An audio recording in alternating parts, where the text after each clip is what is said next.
I asked Declan for a divorce. I don't want anything, I said, except the money. Declan sneered. Not even your beloved son? No? Not even him. Because my child's 5th birthday wish had been, can Dad and Mom get a divorce? I want Aunt Fiona to be my mom. I handed Declan the divorce papers. He glanced at them like they were just another routine document on his desk.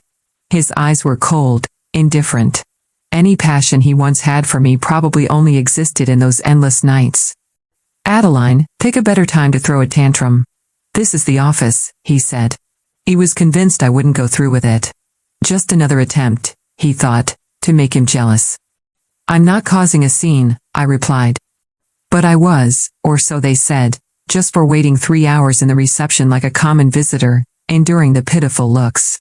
Miss Fiona, of course, never had to wait. So it's true? Mr. Declan really doesn't like his wife? Yes, someone whispered.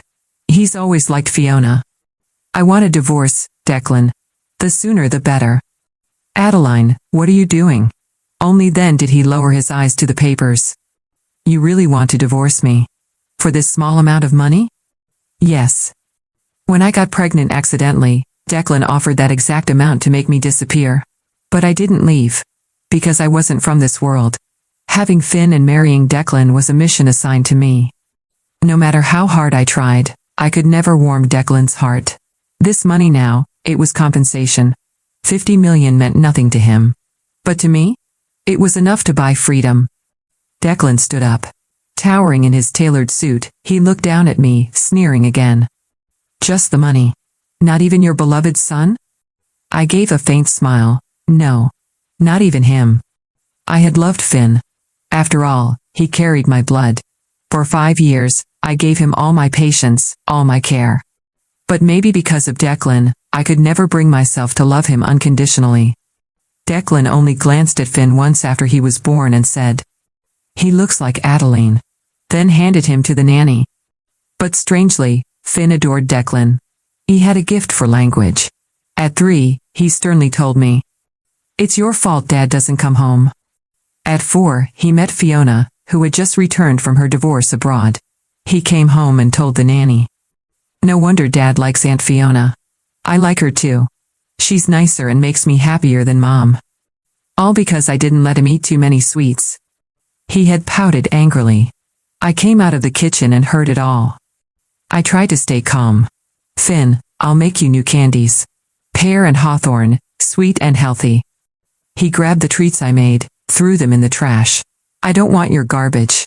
I want the fancy ones Fiona brought from Italy." He looked just like Declan, cold, ungrateful. Especially on his 5th birthday, when both father and son invited Fiona.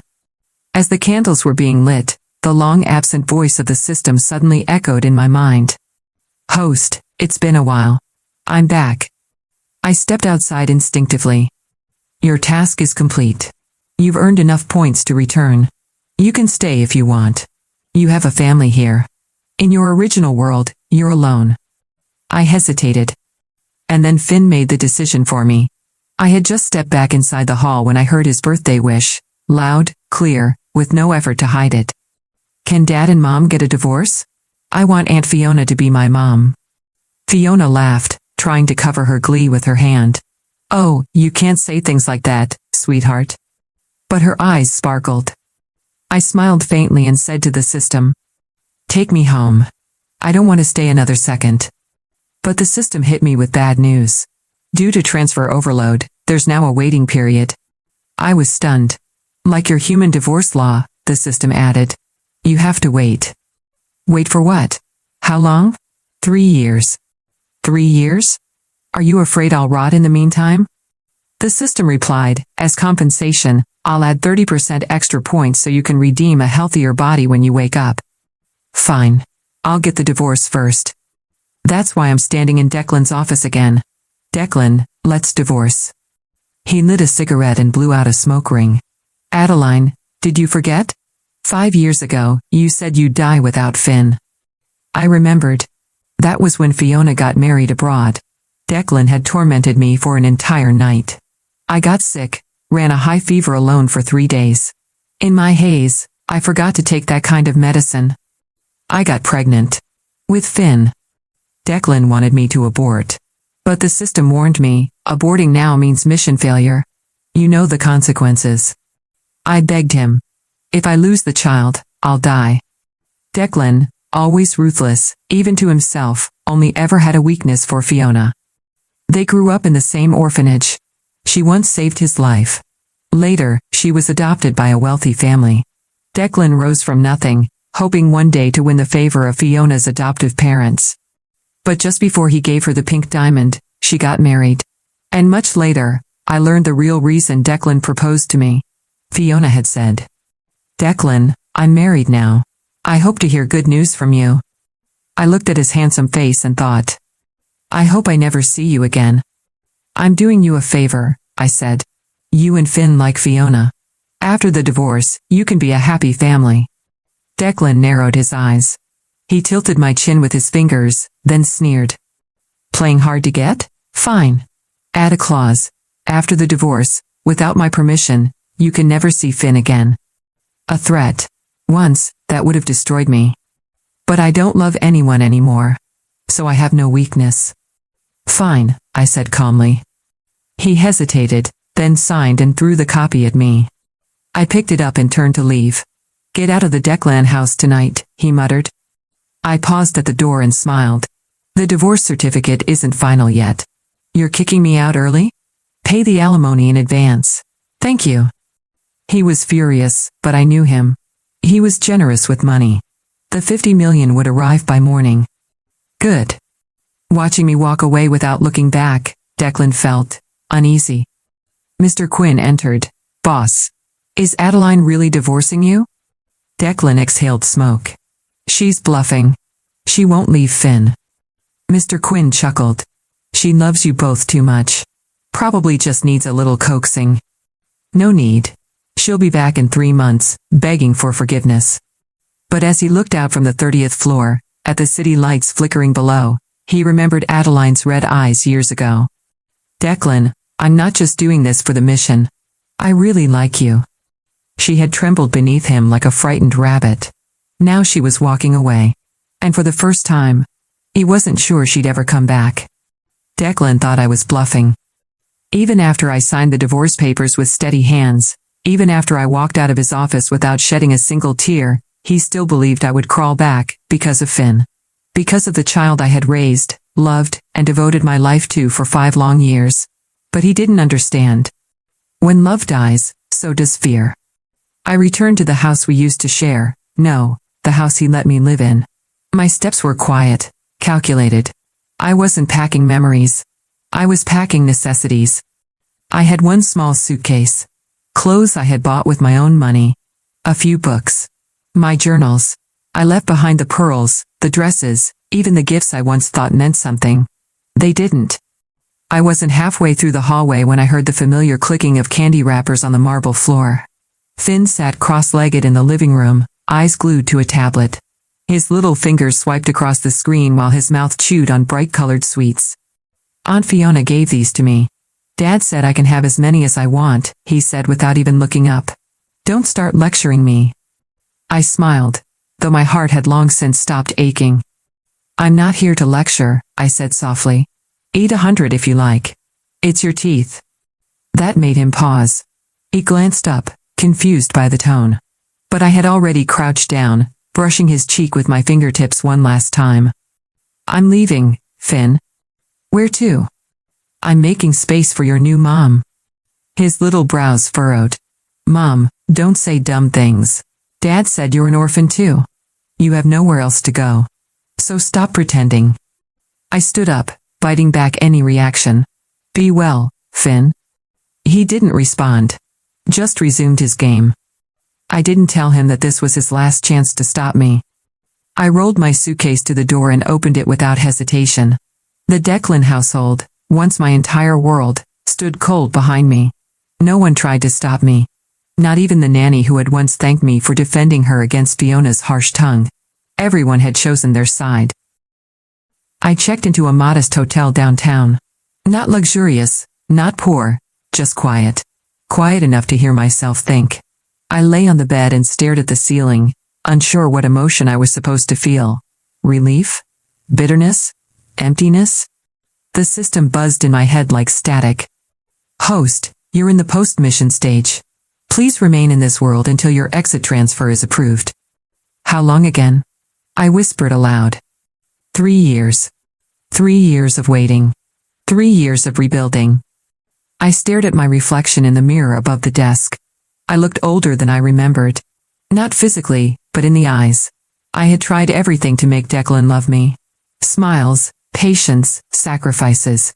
But nothing could compete with his devotion to Fiona. And now, I was done competing. The next morning, a message popped up on my phone. Bank deposit, $50 million. Compensation complete. It was strange how numbers on a screen could feel so heavy. But I wouldn't waste it.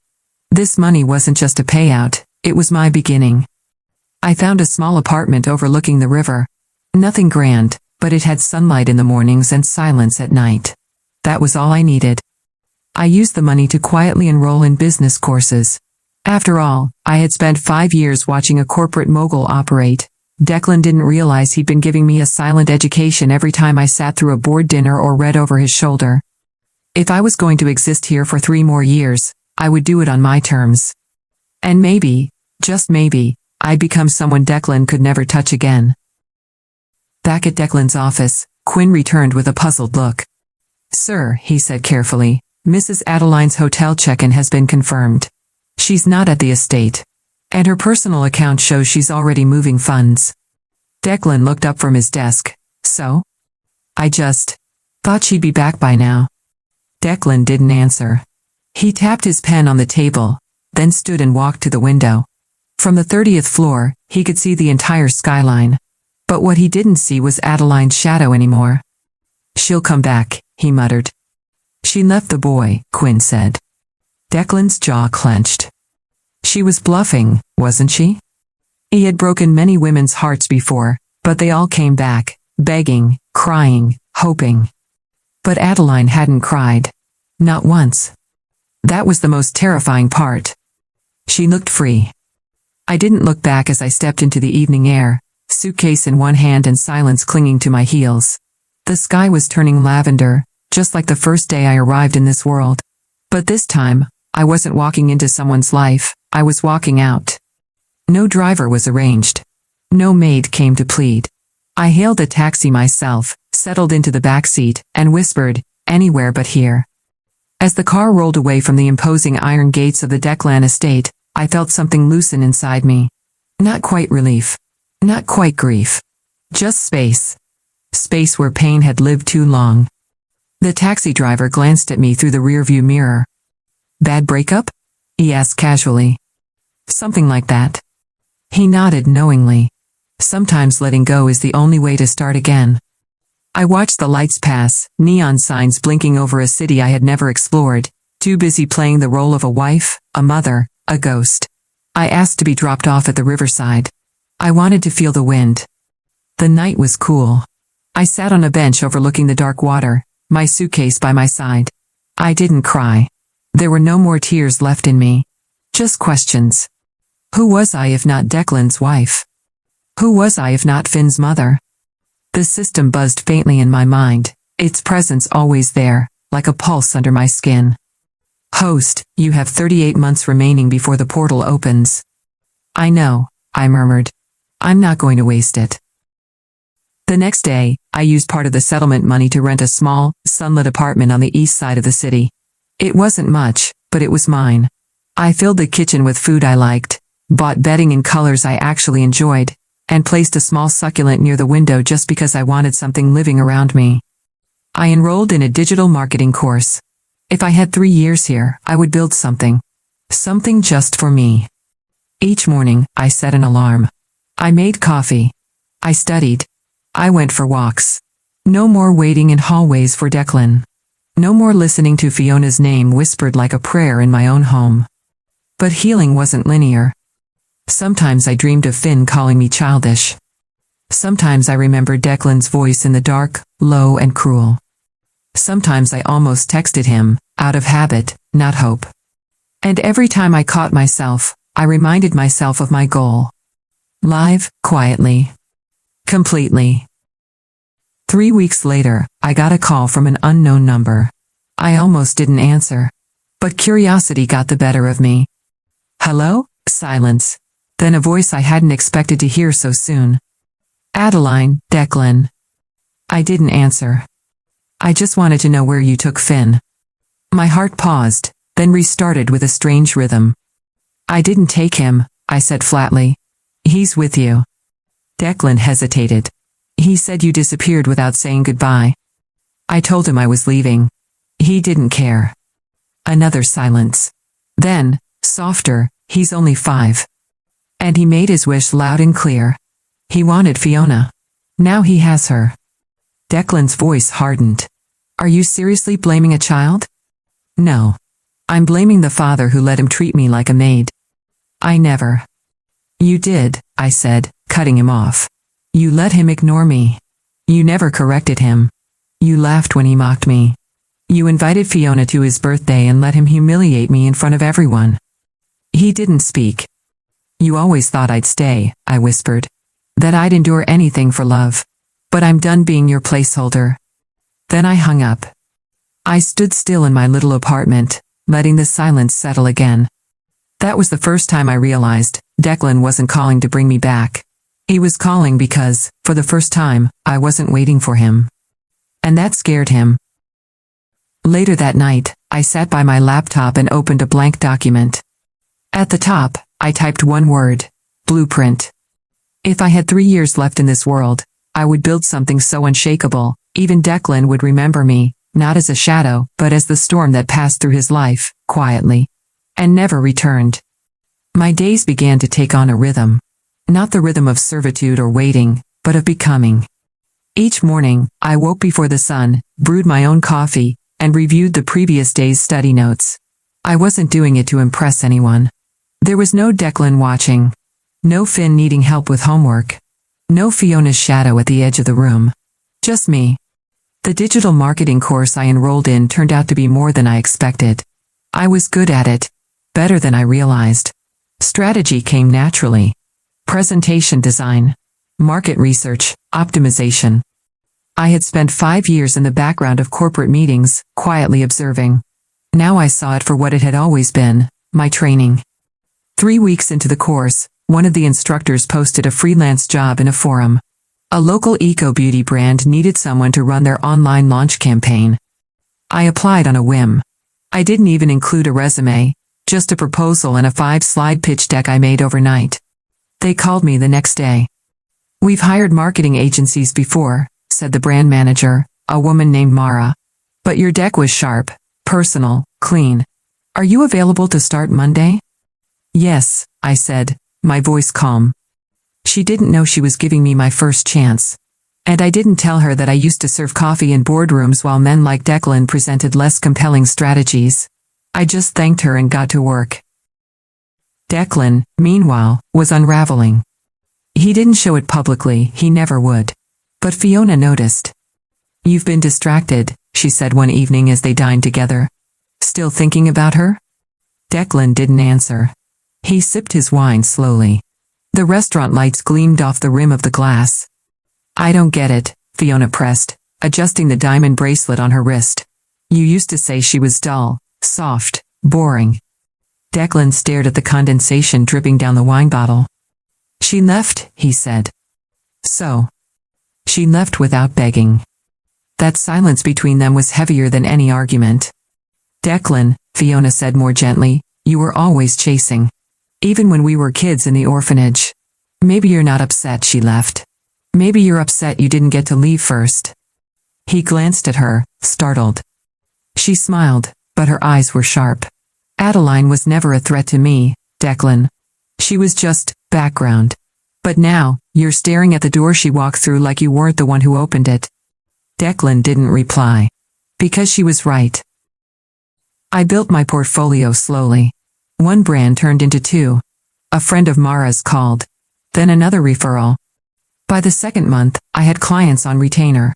I filed for a business license under the name Aster and Ember Digital, named after 2 things that survive harsh conditions and still burn bright.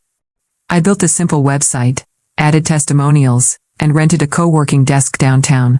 No one there knew me as Declan's ex-wife. I wasn't someone's mother. I was Adeline, the founder. One afternoon, I passed a mirror on the way to the break room and stopped. I looked different. Not younger. Not more beautiful. Just alive. No one had called me Adeline Declan in weeks. And I didn't miss it. Then, one evening, my phone rang. The number was familiar. Not Declan's. Finn's school. I hesitated before answering. Hello? Miss Adeline, I know this may be awkward, said the vice principal, but Finn insisted we call you. He had a bit of a conflict during dismissal today. My breath caught. Is he okay? Yes, he's fine, she assured me. Just a bit. Emotionally charged. There was a small altercation with another student, and when asked who he wanted us to call, he refused to give us Mr. Declan's number. He said, only my mom can fix this. I was silent. Should we notify Mr. Declan? She asked. I paused, then said, no. I'll come. When I arrived at the school, Finn sat alone on a bench outside the office, kicking his feet. He looked up and froze when he saw me.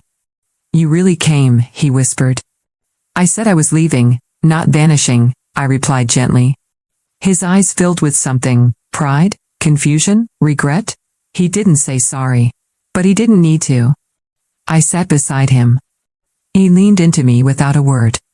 And for the first time in weeks, I let my hand rest on his back. I wasn't here as Declan's wife.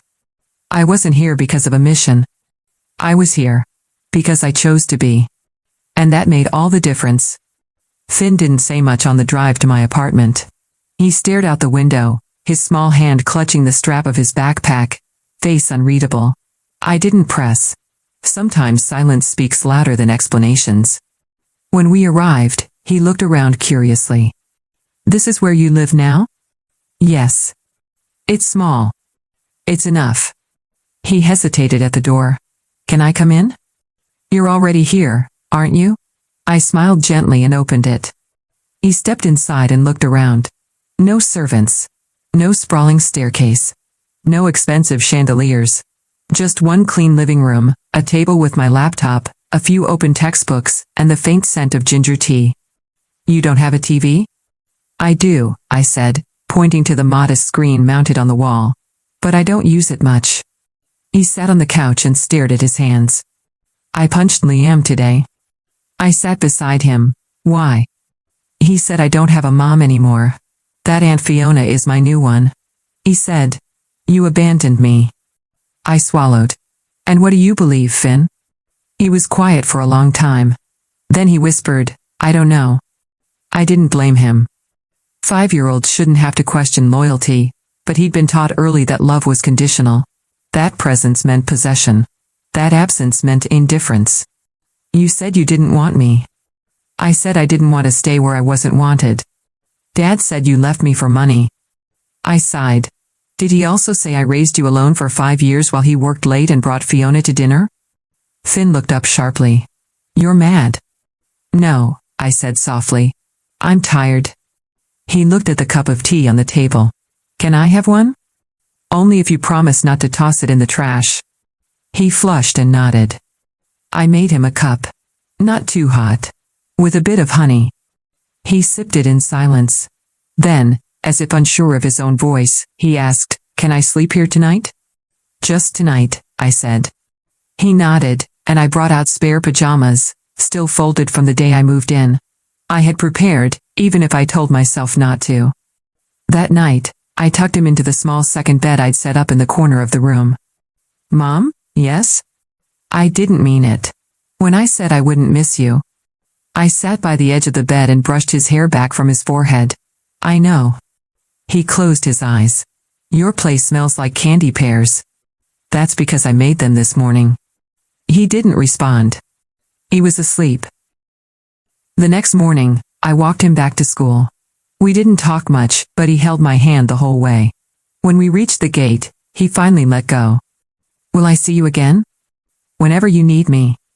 He smiled a little. Not quite an apology. Not quite forgiveness. But something close. That afternoon, I received a call from Declan. I let it ring. He called again. I silenced it. On the third attempt, I answered. What? You took Finn. He called me. He asked for me. He's my son. And mine. But unlike you, I came when he called. Declan's voice tightened. You're trying to win him over. No.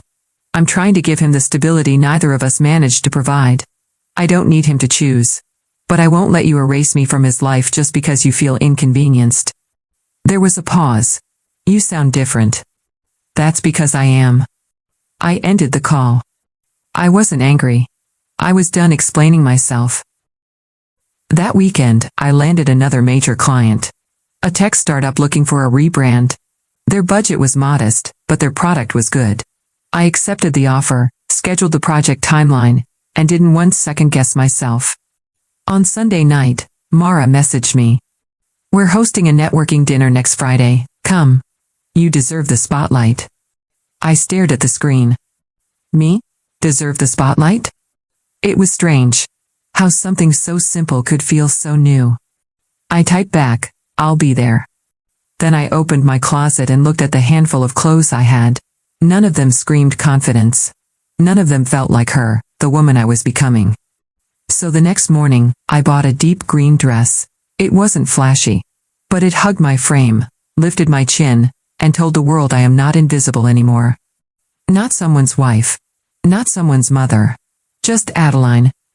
And for the first time, that felt like enough. The night of the networking dinner arrived faster than expected. I stood in front of the mirror, adjusting the emerald green dress I had chosen carefully. It wasn't the most expensive one in the store. But it was the first piece of clothing I had bought entirely for myself, without Declan's opinion, without Finn's sticky fingers pulling at the hem, and without a voice in my head asking, will this make me more acceptable? No. This dress wasn't about approval. It was about identity. I let my hair fall naturally and wore subtle makeup. The only accessory was a thin gold chain around my neck. I didn't need anything more. At the venue, I was greeted by Mara with a warm hug. You look incredible, she said sincerely. I'm glad you came. The space was intimate, nothing like the grand halls Declan used to host his corporate events in. No egos in suits measuring power by wine labels. Just creative professionals, entrepreneurs, and people who believed in building from scratch. People like me. I was introduced to several business owners. A florist launching her e-commerce site. A couple who ran a vegan cafe. A quiet software engineer developing an app for children with learning differences. When I spoke, they listened. Not because I carried a famous last name. But because I had ideas worth hearing. I gave feedback. Jotted down notes. Shared contacts. Mara pulled me aside near the end of the night. Adeline, I wasn't kidding. You're made for this. When I look at you, I see someone who's going to build something real, something lasting. I smiled, not because of the compliment, but because, for once, I believed it too. Meanwhile, across the city, Declan sat in his penthouse study, staring at a full glass of whiskey he hadn't touched. Fiona stood in the doorway. You're not coming to bed? He didn't answer. She walked in slowly. Still thinking about her? Declan's jaw tightened. She's at some event tonight. Business thing. Mara something. You had someone follow her? Fiona's eyes narrowed. I had Quinn check her schedule. Fiona scoffed. She's not your wife anymore, Declan. She's still Finn's mother. She's more than that now, Fiona said, almost with a smirk. You just didn't see it when you had her. Declan finally took a sip. She was soft. Too soft. No, Fiona replied. She was kind. And you mistook that for weakness. Now she's strong. And that terrifies you. Declan didn't respond. But his silence was confirmation enough. After the event, I didn't go straight home. I walked along the riverbank instead, heels in hand, the pavement cool beneath my feet. The city lights shimmered on the water's surface, and for the first time in years, I felt aligned with the world around me. Not ahead. Not behind. Just present. My phone buzzed. A message. From an unknown number. You looked beautiful tonight. I stared at the screen. Another buzz. I saw the photo Mara posted. I shouldn't have looked. But I did. I didn't need to ask who it was. Declan. I didn't reply. Instead, I tucked the phone into my purse and kept walking. Let him look. Let him realize what he lost. Let him see the woman who no longer begged, no longer waited, and no longer bled for his cold affection. I had nothing more to say. Because sometimes, silence is the loudest goodbye. The days after the networking event passed in quiet momentum. Projects piled up, but I welcomed the wait. Work grounded me, kept my mind away from wondering if Declan would reach out again. He didn't. Not directly. But small signs reminded me I still lived in the same world as him. A client canceled suddenly, only to return a day later, sheepishly admitting Declan's team had contacted them. One of my invoices got delayed by a bank that previously had no issue with processing. A flower delivery appeared at my office, white lilies with no card. I threw them out without hesitation. Fiona's signature scent was on the wrapping paper. So subtle. So predictable. They didn't want me back. They just wanted to know if I was still breakable. I wasn't. Finn called me on a Thursday night. Mom, guess what? What? I got a perfect score on my reading quiz. That's amazing. Dad said I should call you because you like those kinds of things. I paused. He said that? Yeah. He also asked if I wanted to invite you to the family brunch this weekend. Family brunch. I hadn't heard those words in so long that I almost laughed. Is Fiona going? I asked. Yes, then no. Finn was silent on the other end. I softened my voice. Thank you for inviting me. I'm really proud of you, but not this time. He didn't argue. Just said, okay. I get it. And for once, I think he really did. The next morning, Mara called me into a meeting. We've been invited to a corporate summit next month, she said. I want you to speak. Me? You've built a personal brand in under 3 months. You've landed 7 clients. You're mentoring freelancers. That's something people need to hear. I blinked. I'm not sure I'm ready for. You're more than ready, Adeline, she interrupted.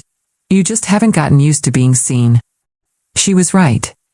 For so long, I'd been background, support, scenery to someone else's spotlight. But now I was being invited to take the stage. I nodded slowly. Okay, I'll do it. Mara grinned. That's what I like to hear. That weekend, I took a walk through the park while the brunch I refused to attend was likely being served on white tablecloths under perfect lighting. I wasn't envious. I was free.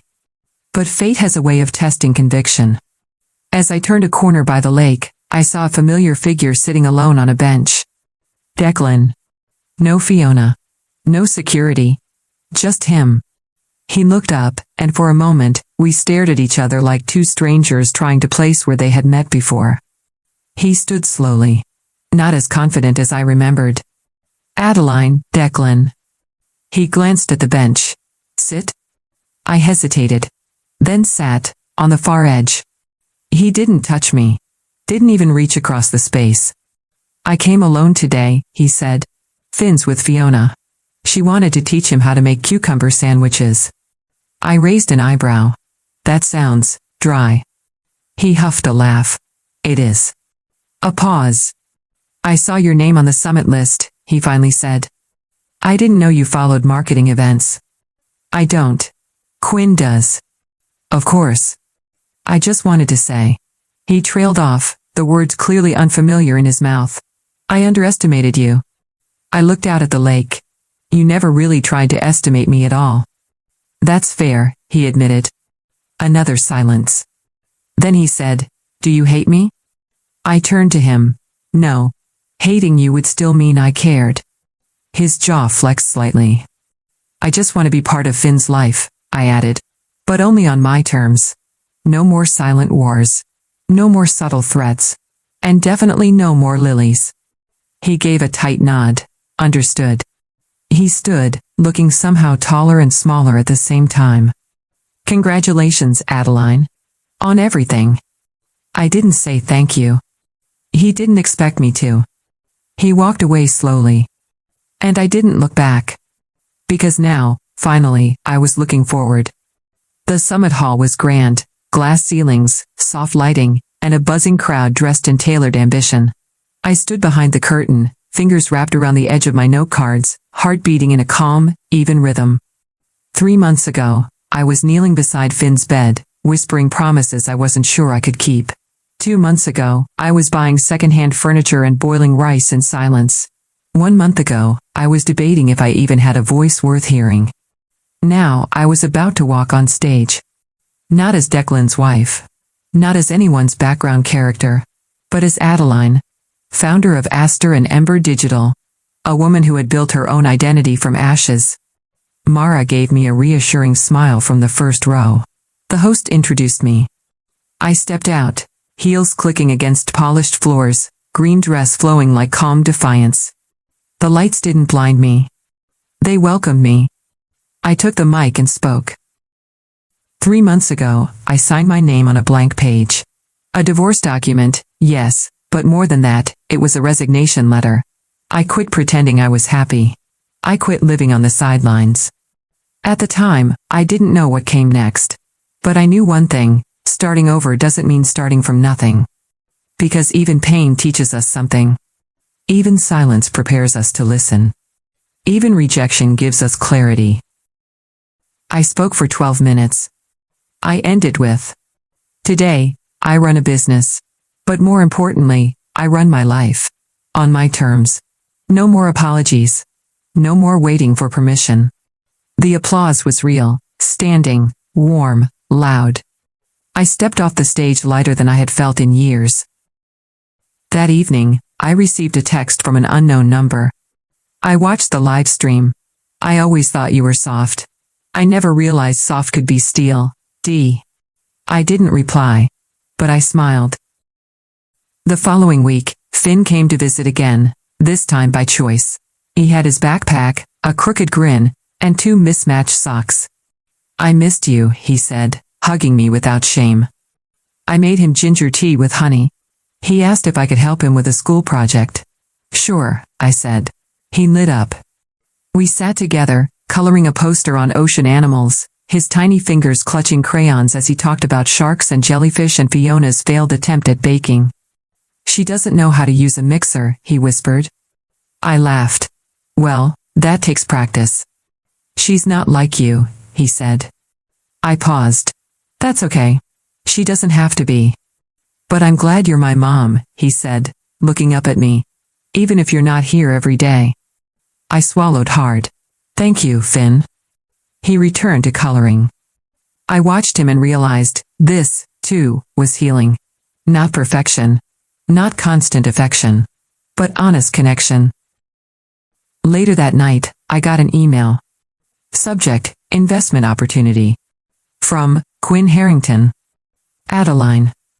Mr. Declan would like to offer a potential investment in Aster and Ember Digital. As a gesture of recognition. No conditions attached. Let us know if you're open to discussing. I stared at the message. Recognition. Not reconciliation. Not manipulation. Just acknowledgement. I didn't delete it. But I didn't reply either. Some things don't need closure. Some things are the closure. Because the truth is, I didn't want his money. I already had something more valuable. Myself. And this time, I was never giving her up again. A week after the summit, the emails didn't stop. Not from Declan. From everywhere else. Startups, nonprofits, influencers, women-owned brands. All reaching out after seeing the talk. All wanting me to help build them. It felt surreal. Not because I didn't think I could do it. But because now, finally, they believed it too. I moved into a larger office. Nothing fancy, but filled with sunlight and whiteboards covered in ideas. I hired a part-time assistant named Kira, who wore glasses too big for her face and always brought muffins. "You're really calm for someone who built a company in under a quarter," she told me one day. I smiled. I've already been through worse. Because once you've survived silence in a mansion, success in a studio feels like music. Finn began staying over more frequently, sometimes for the weekend. He asked fewer questions now. Stop comparing me to Fiona. We planted a lemon tree on my balcony. It was his idea. Because lemon trees are strong, he said. And they make stuff that tastes better than it starts. It was the most poetic thing I'd ever heard him say. One Saturday afternoon, as we painted pots for the tree, Finn glanced at me and asked, "Do you love Dad?" The question didn't sting like it once might have. I thought about it, then answered honestly. I don't hate him. Finn nodded slowly, as if that was enough. And maybe, for a 5-year-old, it was. Then he asked, "Do you love yourself now?" I looked at him, my heart folding at the edges. "Yes," I said. He smiled. "Cool. I think I do too." Meanwhile, in a high-rise office across the city, Declan sat at the head of a boardroom table, but his mind was elsewhere. Quinn noticed. "She's doing well," he said cautiously. Declan didn't respond. She built something strong. With no help. Still nothing.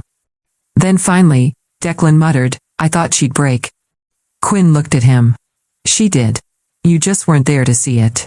And when she put herself back together, you weren't needed anymore." Declan's fist clenched. "She never really wanted money, you know," Quinn added. "She wanted to be seen. You only saw her when she left." Declan stared out the window. That was the thing about some storms. By the time you notice they're gone, they've already cleared a path for someone else to grow. The night before the biggest client pitch of my career, I stood in front of the mirror, wearing a navy blazer and confidence like a second skin. Finn sat on the couch, building Legos. "Are you nervous?" he asked. "A little." "You shouldn't be. You're like the boss of everything." I laughed. "Not everything. Just the things that matter to me." He tilted his head. "Do I matter to you?" I turned and walked over, kneeling in front of him. "You were the first thing that ever mattered." He hugged me tight. And just like that, every scar earned its place. That night, I dreamed I was standing in the Declan estate again. The halls were quiet. The lights dim. And Fiona stood at the door holding a suitcase. "I thought you left," she said. "I did," I replied. "Then why are you back?" "I'm not," I said. "This is just memory." I turned to leave again. And when I looked back, the house had vanished. All that was left was the road ahead. And I kept walking. The day of the biggest pitch of my career began not with anxiety, but stillness. I woke before the sun, brewed my coffee, and stood barefoot on the balcony beside the lemon tree Finn and I had planted. The city buzzed below me, but I wasn't part of the noise. I was the silence that moved it. The client was a major name in sustainability tech, bigger than any I'd handled before. Their boardroom overlooked half the city, but when I walked in, I didn't feel small. I felt inevitable. I presented for 20 minutes, clear, measured, confident. When I finished, one of the partners leaned forward and said, "We expected a team of 5. You came alone." I smiled. "I'm never alone. I carry every lesson I had to survive to get here." They nodded. They signed. A 6-month contract. 7 figures. When I stepped outside, my phone buzzed. A single message. From Declan, "Congratulations. I always knew you were capable. I just didn't know it would be without me." I stared at the screen. Then I deleted the message. Not out of bitterness, but because I had no space left in my life for the people who only saw my worth after I walked away. That evening, Finn and I celebrated with lemon cake and a silly movie. He wore pajamas with stars on them and insisted on sleeping on the couch. Halfway through the movie, he looked up at me and asked, "Is this the part where the mom goes back to the castle?" I laughed. "No, sweetheart. This mom doesn't go back. Ever? Never." "Good," he said. That place was cold anyway. I kissed the top of his head and let the credits roll. In the weeks that followed, the growth didn't stop. My face appeared on a feature for Women in Business Weekly. I was invited to join a mentor circle for rising female entrepreneurs. Aster and Ember expanded to a team of 4. And one morning, I woke up to an envelope at my doorstep. No return address. Inside, A photo. Me, Finn, and our lemon tree. On the back, scrawled in a familiar hand. You were always the fire. I was just too cold to see it. I closed the envelope and placed it in a drawer. That story was over. Months later, at another conference, someone asked me during a Q&A. If you could go back to the beginning, would you change anything? I thought about it. The silence. The shame. The birthday wish that broke me. The mission. The system. The coma. The betrayal. And then I smiled. No, I said. Because the woman I am now, she needed all of it to be born. So I didn't go back to Declan. I didn't rebuild the past. I built me. And this time, I didn't just survive. I stayed gone. And in doing so, I finally arrived.